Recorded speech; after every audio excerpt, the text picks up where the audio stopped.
বর্ণাঢ্য আয়োজনে পটুয়াখালীতে অনুষ্ঠিত হচ্ছে শ্রী শ্রী জগন্নাথ দেবের রথযাত্রা উৎসব। পটুয়াখালী থেকে সঞ্জয় ব্যানার্জির প্রতিবেদনে দেখুন বিস্তারিত। শুক্রবার সকালে বৈদিক যজ্ঞানুষ্ঠানের মাধ্যমে শ্রী শ্রী রাধা গোবিন্দ মন্দির ইস্কনে 9 দিনব্যাপী এ উৎসবের সূচনা হয়। এ সময় হাজারো ভক্ত সমাগমে মন্দির চত্বর পরিপূর্ণ হয়ে ওঠে। যজ্ঞের আগুনে বিভিন্ন দ্রব্য আহুতি এবং বৈদিক মন্ত্রোচ্চারণের মাধ্যমে পুরোহিতরা দেশ ও জাতির শান্তি ও কল্যাণ কামনায় ঈশ্বরের কাছে প্রার্থনা করেন।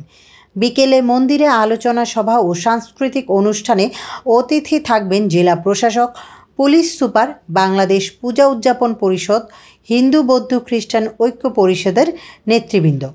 পরে মন্দির প্রাঙ্গণ থেকে শ্রী শ্রী জগন্নাথ দেবের রথটি যাত্রা শুরু করে শহর প্রদক্ষিণ করবে। উৎসব উপলক্ষে বৈদিক অগ্নিহোত্র যজ্ঞ, গীতাপাঠ, হরিনাম সংকীর্তন, সাংস্কৃতিক অনুষ্ঠান, কুইজ প্রতিযোগিতার আয়োজন করেছে ইসকন কর্তৃপক্ষ।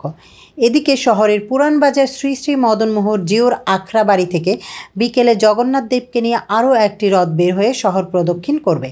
এছাড়া বিভিন্ন উপজেলাগুলোতেও রথযাত্রা উপলক্ষে রয়েছে নানা আয়োজন।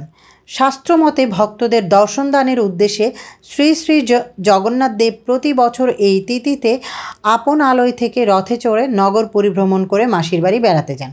বিশ্ব শান্তির উদ্দেশ্যে হাজার হাজার সনাতন ধর্মাবলম্বী এই উৎসবটি পালন করেন। আগামী 5 জুলাই উল্টো রথ অনুষ্ঠানের মাধ্যমে জগন্নাথ দেব ফিরবেন আপন আলয়ে, শেষ হবে এই উৎসব।